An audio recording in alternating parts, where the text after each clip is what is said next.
আসসালামু আলাইকুম রহমতুল্লাহ। আসসালামু আলাইকুম রহমতুল্লাহ। আমরা এই মুহূর্তে আছি আমাদের মরি প্রজেক্ট, যে 40 গেটের রেগুলেটর যেটা আছে, আমরা এটার উপরে আছি। অনেকজন বিভিন্ন ধরনের নিউজ ছড়াইছিল। আমরা যাক, বর্তমানে আমরা এখন পরিস্থিতি সরাসরি দেখতেছি, পরিস্থিতি কি অবস্থা। আমরা এখানে অবস্থান করতেছি, হয়তো অন্ধকারের কারণে আপনাদেরকে ভালোভাবে দেখাতে পারতেছি না। আপনারা হয়তো যতটুকু দেখতেছেন, ফানি কিন্তু এখনো প্রায় 60 থেকে 65 সেন্টিমিটার উপর দিয়ে যাচ্ছে বিপদসীমার। এখন যাক, ওই যে যারা মরিভর আসছেন তারা অবশ্যই জানেন যে ওই যে উপরে যে দোকানপাটগুলো ছিল টলারের ওঠার ওই জায়গা দিয়ে, ওখানেও 1 হাঁটু পরিমাণ পানির দোকানের বাক্সা যেগুলো ছিল ওগুলো দেখছি ডুবে গেছে। পরিস্থিতি এতটা ভয়াবহ না। এমনিতে যে জোয়ার আসছিল, জোয়ার বাড়াটা পড়েছে আলহামদুলিল্লাহ, আল্লাহর অশেষ রহমত। এখন পানি সাগরের দিকে যাচ্ছে, সাগরের প্রতিকূলে পানি, সাগরের দিকে পানি যাচ্ছে।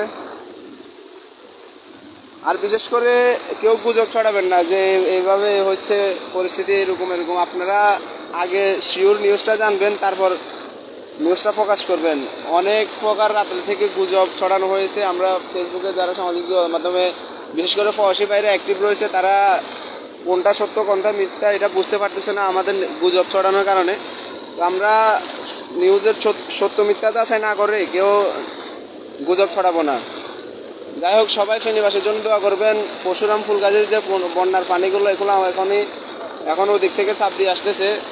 যাক, আল্লাহর অশেষ রহমত। সাগরের যে পানির একটা জোয়ার ছিল ওটা ভাটা পড়েছে, পানিগুলো সাগরের দিকে যাচ্ছে। তো এতটুকুই বলতে চাই, আমরা শুধু এখানে আসছি বাড়ি থেকে, আমরা বাইরে আসছি শুধু আপনাদেরকে সঠিক নিউজটা জানানোর জন্য, যে এখনো আল্লাহর রহমত সোনাগাজী এখনো সেফ আছে। সবাই দোয়া করবেন। আর যারা বন্যাত্ম এলাকাতে আছে, আল্লাহ যেন তাদের সবাইকে রক্ষা করে। বিশেষ করে আমাদের ফুলগাজী পরশুরাম ছাগল নাইয়ের বাইরা খুবই ভয়াবহ পরিস্থিতিতে আছে। কয়েকটা টিমের সাথে যোগাযোগ করে জানতে পারছি যে তাদেরকে এখনো উদ্ধার করা সম্ভব হচ্ছে না, তাদের সাথে যোগাযোগ পুরোপুরি বিচ্ছিন্ন। সবাই দোয়া করবেন, আল্লাহ যেন আমাদের সকল ভাই বোনদেরকে হেফাজত করে। আসসালামু আলাইকুম রহমতুল্লাহ।